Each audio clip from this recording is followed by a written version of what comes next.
Bagaimana? Saya ngomong kesabaran dulu sebagaimana yang sudah dibicarakan atau komprehensif saja sekalian menjawab teman-teman tadi? Gitu ya. Komprehensif aja. Jadi sekarang gini aja, kita terminologi saja. Ada katakanlah ada subbab kesabaran dan Allah, kesabaran dan teknologi, kesabaran dan ilmu. Kita ambil 3 aja. Yang paling akrab sama Anda teknologi aja. Saya tanya Gandhi, mana Gandhi? Gandhi dulu kita kan, kalau sekarang komputer sudah sampai tingkat yang luar biasa. Sekarang itu RAM. Oke, hard disk sekarang untuk operating sistemnya berapa? Rata-rata yang paling canggih berapa? Make.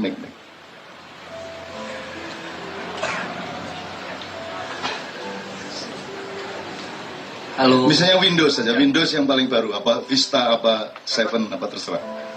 Kalau operating sistemnya aja hanya sekitar di bawah 700 megabyte. 700. Anda sebut hanya 700. Ya. Seluruh harddisknya berapa giga? Saat ini sudah sampai 1 tera. 1 tera. Oke. Tera jana. Oke ya? Oke. Harddisk yang pertama berapa mega? Sekian tahun lalu. Windows yang pertama, seingat saya masih 1,2 megabyte. Pakai disket itu. Itu masih DOS kalau itu belum Windows. Ada satu-satu tuh. Ya, sudah disket juga. Sudah.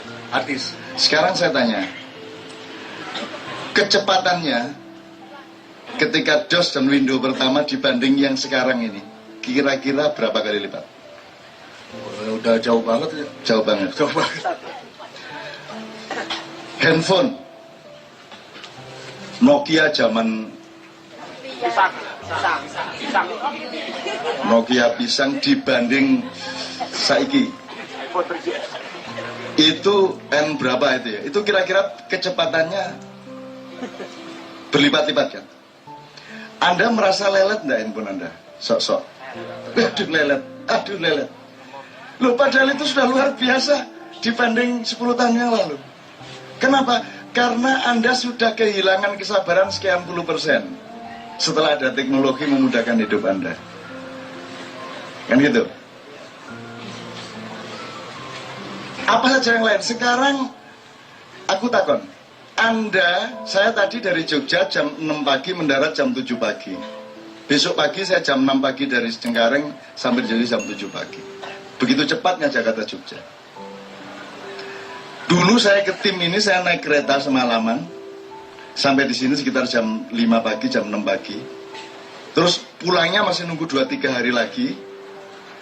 Jadi mekanisme setelah ada teknologi ini begitu canggihnya, begitu cepatnya, sehingga sedikit saja lambat kita merasa itu tidak, kita sebut itu lemot, itu lelet dan lain sebagainya. Gajah Mada dulu menempuh dari sini ke Madagaskar berapa bulan? Dari sini sampai Ethiopia sampai Jerman, Gajah Mada dulu menguasai sepertiga dunia. Minggu. Pencapaian Anda sama SBY sama Gajah Mada hebat mana? Jadi kalau kita ngomong kesabaran teman-teman sekalian, semakin instan semakin teknologi membuat kita instan, semakin kita kehilangan energi kesabaran. Nah sekarang kesabaran itu energi atau frekuensi atau apa, nanti tolong dirumuskan sama Sabrang kalau dia datang. Karena semua itu sebenarnya energi. Nah, kesabaran adalah salah satu satuan energi. Tadi sudah kita bicarakan di sana bagaimana mengelola kesabaran dan seterusnya. Oke. Jadi teknologi tahu ya sekarang, Anda yang disebut budaya instan, itu kan membuat Anda tidak sabar. Tapi Anda orang Ma'iyah, menurut saya, Anda sudah sangat lulus dalam soal kesabaran. Nggak usah soal Indonesia, mau duduk sampai jam 3 pagi. Aku takon ayo, dolek makhluk endi sak donya. Sing iso kaya awakmu iki, lungguh kaya ngene iki. gak nguyuh, gak nising, gak mangan, gak lapo-lapo, lungguh demi ilmu, demi pencerahan, demi Allah. Kan begitu? Jadi kalau Anda dikenduri cinta Bang Matar misalnya, apa sih Mak Iya nih? Gak ngerti saya. Loh, memang Anda tidak diajari jurus-jurus. Anda cuman saya ajak nimba yang banyak. Anda saya ajak jalan. Nggak jelas tujuannya. Cuma jalan aja. Saya tanya, Anda sekarang sekali jalan berapa kilometer? Dalam sehari kira-kira jalan berapa kilometer? Sehari? Sip, Anda. Yang lainnya umum. Belum tentu setengah kilometer mas lainnya mas. Saya masih ngalamin mas, jalan 30 km, 40 km saya masih ngalamin. Dan itu belum lama. Anda tidak pernah mengalami jalan lebih dari 10 km itu Anda tidak punya simpanan energi yang sangat berguna bagi hidup Anda. Gitu ya. Jadi, sebentar, ini tadi saya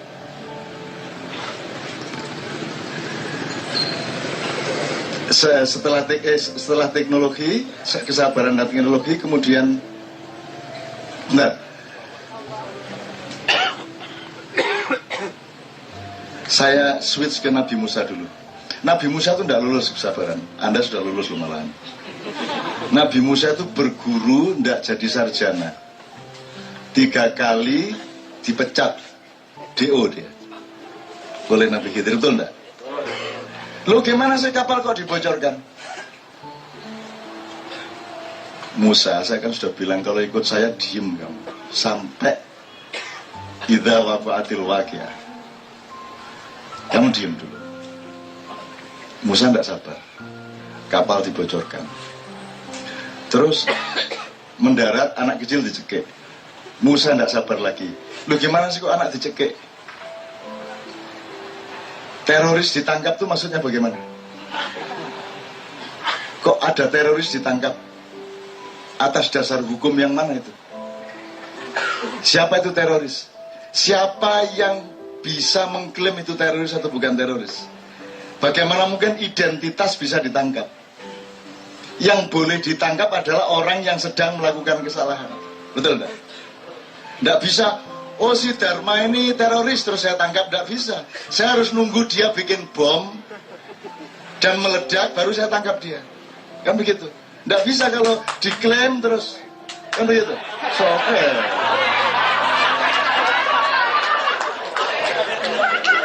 Dulmaten itu cuman karena dia merasa terancam, karena dia juga memang melakukan kesalahan-kesalahan tertentu, dia merasa terancam, dia jaga-jaga dong. Nah, saya bisa ditembak, saya harus punya senjata juga. Tapi dia tidak sedang akan melakukan penyerbuan kemanapun, dia yang diserbu kok. Juga yang di Temanggung, dia yang diserbu kok. Masa diserbu nggak membela diri? Tentu saja ketika kemudian tembak-tembakan, itu yang satu menyerbu, yang satu membela diri, kan begitu. Tapi sekali lagi identitas nggak bisa ditangkap. Hanya karena kita mungkin, oh dia kafir, terus kita tangkap, nggak bisa. Kita harus menunggu kekufurannya berlangsung baru kita tangkap, kan begitu. Tolong diingat ya, Allah tidak melarang kamu punya niat jelek. Jelas Ustaz?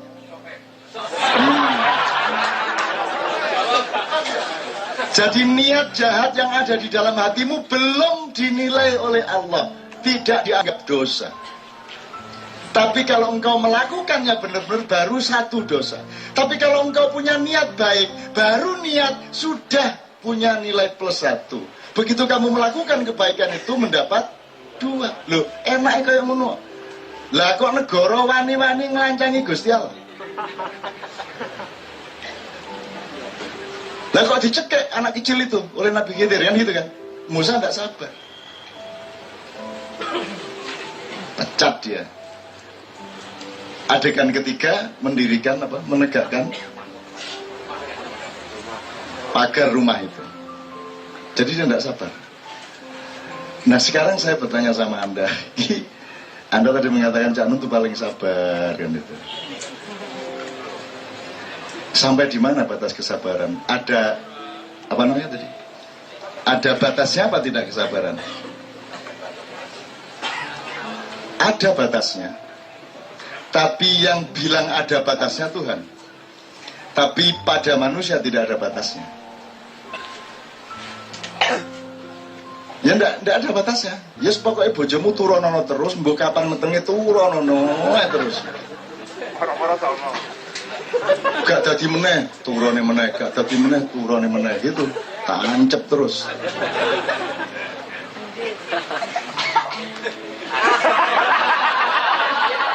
Bagi Yai Budi, tidur sama istri itu sama dengan wiritan.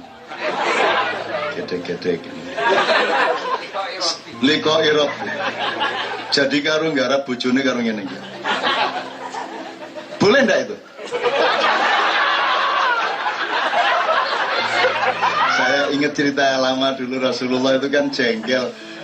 Perang sudah berlalu kok iki jek ngasah pedang, jek jihad terus. Rasulullah bilang, "Wis mulya kono le kabeh pasukan Islam pulang. Sudah ndak ada perang lagi, sudah Fathu Makkah. Kamu pulang, mesralah sama istrimu, tidurlah sama istrimu. Tidur sama istri satu kali dengan kasih sayang sama dengan membunuh 70 orang kafir." Kan gitu kan? Lo 70 lo. Akhirnya Yai Budi pulang, Dek.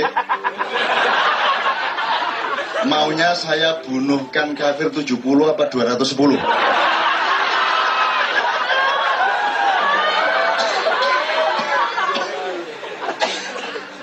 Itu teman-teman sekalian. Jadi pokoknya intinya kesabaran itu bisa dihubungkan dengan bermacam-macam lah. Dan piye itu ya. Allah saja mau sabar kok. Wong Allah itu kan tidak punya kewajiban untuk sabar. Kalau kita mau tidak mau harus sabar. Anda mau ngamen umpamanya, itu bisa menentukan sehari dapat berapa. Satu-satunya yang bisa kita bawa adalah kesabaran. Melihat Indonesia kayak gini, ini apa bekal utama kita? Kesabaran. Dan Anda sudah sabar. Anda cuman salatnya sabar, jalan tidak jelas 10 tahun gini terus. Tapi saya tanya sama Anda bilang tadi nanti pulang 3-4 hari kembali rutin. Tapi saya tanya, ada perubahan nggak pada Anda? Ada perubahan nggak? Dibanding teman-temanmu di kantor atau di tempat kerja, ada perubahan nggak? Mohon maaf, nggak, maksudnya Anda entah pemikirannya, entah ketangguhan mentalnya, entah ketenangan hatinya, ada bedanya dengan yang dulu? Ada. Anda lebih gampang senyum sekarang menghadapi apa-apa, betul nggak? Anda itu sudah sakti.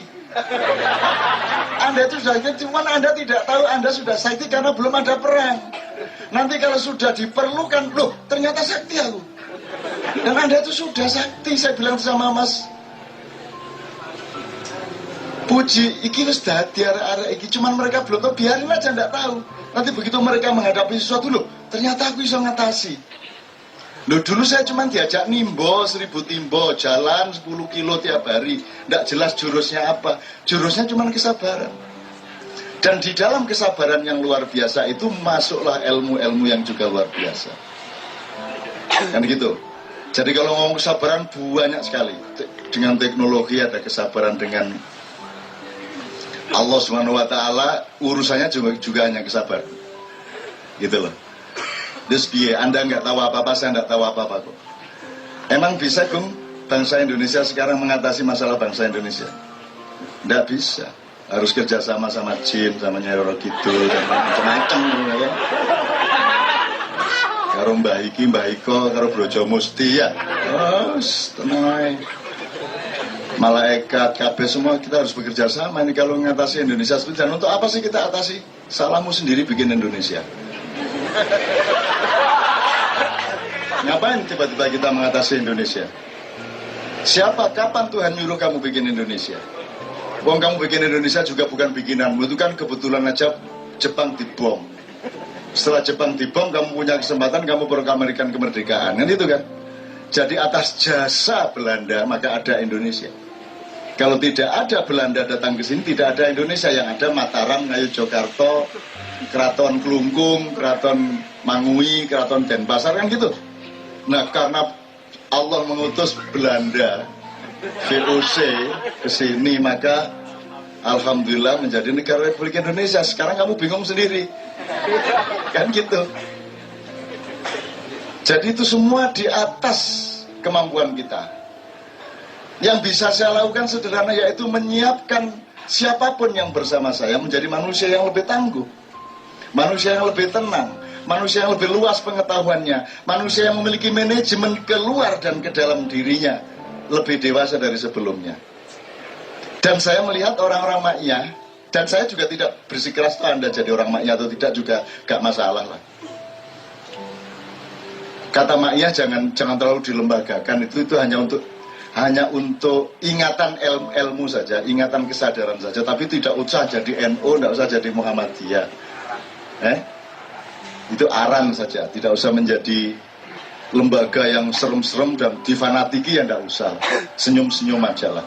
Anda yang PKB tetap PKB aja, tidak ada masalah. Yang PKS tetap PKS, tidak ada masalah. Kan. Cuman tolong maiyahkan mereka, karena Anda sudah mengenal bermacam-macam hal.